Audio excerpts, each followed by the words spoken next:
మన మర్రి golden diamonds లో ఎంత పెద్ద డిజైనర్ నెక్లెస్ అయినా ఎటువంటి మేకింగ్ ఛార్జీలు లేకుండా కేవలం 9% VA మాత్రమే. Marri golden diamonds, the honest jeweller, Kukatpally, Hyderabad. పొరుగు రాష్ట్రాలు సైతం అసూయపడేలా కొడంగల్ నియోజకవర్గాన్ని అభివృద్ధి చేస్తామని ముఖ్యమంత్రి రేవంత్ రెడ్డి అన్నారు. ఏడాదిన్నరలోపే కొడంగల్ లిఫ్ట్ ఇరిగేషన్ ప్రాజెక్టు పూర్తి చేసి కృష్ణా జలాలతో భూములు తడవాలని ఆదేశించారు. ముఖ్యమంత్రిగా నిధులిచ్చే అవకాశాన్ని వినియోగించుకొని విభేదాలు విడి నియోజకవర్గాన్ని అభివృద్ధి చేసుకుందామని స్థానిక ప్రజాప్రతినిధులకు పిలుపునిచ్చారు.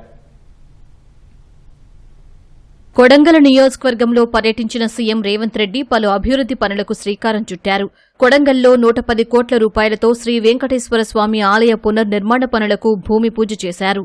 లగచర్లలో నిర్మించే 430 పడకల ఆసుపత్రి నిర్మాణానికి శంకుస్థాపన చేశారు. దౌల్దాబాద్ వెంకటేశ్వర స్వామి ఆలయం అభివృద్ది పనులకు, కోస్గిలో వేణుగోపాలస్వామి ఆలయం అభివృద్ది పనులకు కొడంగల్ నుంచే సీఎం భూమి పూజలు చేశారు.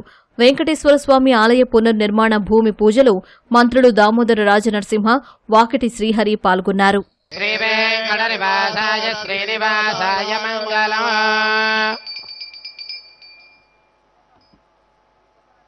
అనంతరం బహిరంగ సభలో మాట్లాడిన సీఎం కొడంగల్ నియోజకవర్గాన్ని అన్ని విధాలా అభివృద్ది చేస్తున్నామని తెలిపారు. ఏడాదిన్నరలోపే మక్తల్, నారాయణపేట, కొడంగల్ లిఫ్టును పూర్తి చేసి కృష్ణానదీ జలాలతో కొడంగల్ భూములు తడిసేలా చేస్తామన్నారు. 2034 వరకు గుంపులు, గ్రూపులు పక్కన పెడితేనే కొడంగల్ పూర్తిగా అభివృద్ది చెందుతుందని రేవంత్ రెడ్డి తెలిపారు. లగచర్లలో ఇండస్ట్రియల్ పార్క్, శంషాబాద్ ఎయిర్పోర్టుకు 300 ఫీట్ల రోడ్డు వస్తోందని చెప్పారు. అందరం కలిసికట్టుగా ఉండి కొడంగల్ను అభివృద్ది చేసుకుందామని సీఎం పిలుపునిచ్చారు. మా మక్తల్, నారాయణపేట, కొడంగల్ ప్రాజెక్టును పూర్తి చేస్తే మా శ్రీహరి నియోజకవర్గం, మా నారాయణపేట, మా కొడంగల్కు ఇవాళ కృష్ణానది జలాలు రావాలి. ఏడాదిన్నర తిరిగే లోపల మీరు ఎట్టి పరిస్థితుల పనులను పూర్తి చేసి కృష్ణానది జలాలు కొడంగల్ భూములు తడవాలి. వికారాబాద్ కృష్ణా లైను 90% మంజూరైంది. ఏం వెళ్ళింది, తోక మిగిలింది. రాబోయే 2 నెలల తోక కూడా బయటికి గుంజి వికారాబాద్ కృష్ణా రైల్వే లైన్ మనం తెస్తాం.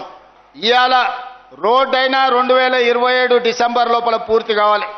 ఈ గుడి అయినా 2027 డిసెంబర్ లోపల పూర్తి కావాలి.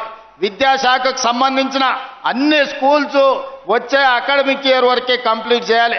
రైల్వే లైన్, సిమెంట్ పరిశ్రమల్ని అన్నిటిని కూడా 2027 డిసెంబర్ లోపల అన్ని పనులను పూర్తి చేసుకునేటట్టు ప్రతిరోజు పని చేయాల్సిందే. రాబోయే 2 నెలల్లో మంచిగా పని చేసుకుందాం.